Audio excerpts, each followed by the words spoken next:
Alors, la question qu'on explore aujourd'hui, elle est vraiment fondamentale pour toute une profession. Est-ce qu'un kinésithérapeute, c'est simplement un technicien qui prescrit des exercices, ou bien un thérapeute qui accompagne un être humain dans toute sa complexité? C'est une interrogation qui devient brûlante, oui, surtout à l'heure où des applications, des intelligences artificielles sont capables d'analyser un mouvement et de proposer un programme. La machine peut faire le travail en théorie. Exactement. Si un algorithme peut dire faites 3 séries de 10, quelle est la place de l'humain? Voilà, Et c'est là que nos sources parlent d'un virage nécessaire pour la profession. L'idée, ce serait de passer d'un rôle de technicien, qui est potentiellement automatisable, à celui de thérapeute intégratif. oui, et ce qui est assez frappant, c'est que ce virage, en fait, il est déjà attendu par les patients. Ah bon? Oui, ils ne viennent pas chercher une simple ordonnance d'exercice. S'ils voulaient juste une liste, une application ferait l'affaire, quoi. Ils recherchent une écoute, une compréhension de leur situation, qui va bien au-delà de la pure mécanique du geste. On sent bien qu'il y a une histoire derrière la blessure. Mais du coup, comment le thérapeute peut-il intégrer cette dimension-là? En élargissant son champ de perception, il faut aller au-delà du plan purement physique. La source Villardi identifie plusieurs dimensions. Il y a le plan émotionnel, bien sûr, les peurs, l'appréhension. D'accord.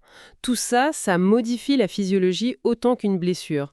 Et il y a une phrase qui m'a marquée, c'est «Les signaux du corps racontent une histoire que l'exercice seul ne peut pas résoudre». C'est très parlant ça. Est-ce qu'on a un cas concret dans les sources pour que ce soit bien tangible? Bien sûr, prenons un cas évoqué. Un patient avec une douleur au genou. Ça stagne, ça n'avance pas, même si le protocole est parfaitement suivi. Ok, L'approche classique serait de dire bon, on va ajuster les exercices. L'approche intégrative, elle, c'est de découvrir, au fil d'une discussion, que ce patient a une peur panique de perdre son emploi s'il ne guérit pas vite. ah oui, d'accord.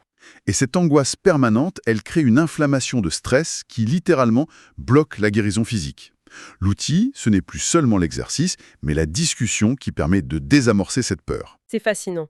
Donc, si on rassemble tout ça, l'émotionnel, le motivationnel et même le métabolique, comme le mentionnent les sources avec la fatigue ou l'inflammation, on ne parle plus de la kiné classique. C'est ça, cette fameuse approche intégrative.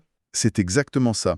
Il ne s'agit pas de rejeter la technologie, au contraire, mais de la remettre à sa juste place. C'est-à-dire? C'est un outil au service d'une compréhension plus globale de la personne. La technologie, elle peut mesurer l'angle du genou au degré près, mais elle ne peut pas déceler la peur dans la voix du patient. Et c'est là que se niche la valeur irréplaçable de l'humain. Mais ça m'amène à une question. Jusqu'où va ce rôle? En écoutant l'histoire, en touchant à l'émotionnel, où est la frontière pour ne pas empiéter sur le métier de psychologue? Ah, bonne question. La nuance est cruciale et les sources sont claires là-dessus. Le but n'est pas de faire une psychothérapie. Pas du tout.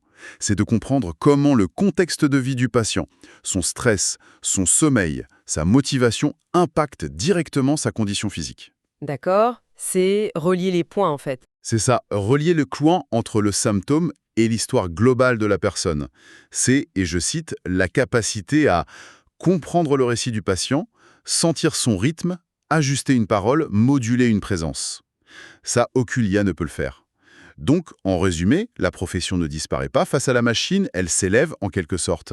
L'enjeu, c'est de redonner du sens en se concentrant sur ce qui est proprement humain, accompagner l'autre vers une meilleure cohérence corporelle, émotionnelle et fonctionnelle.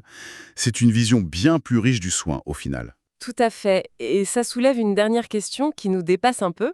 Si la véritable valeur d'un thérapeute face à l'IA, c'est cette capacité à connecter les symptômes à une histoire globale, quelles autres professions, même en dehors du soin, pourraient trouver leur avenir non pas dans la technique pure, mais dans cette même compétence, cette mise en récit et cette compréhension humaine?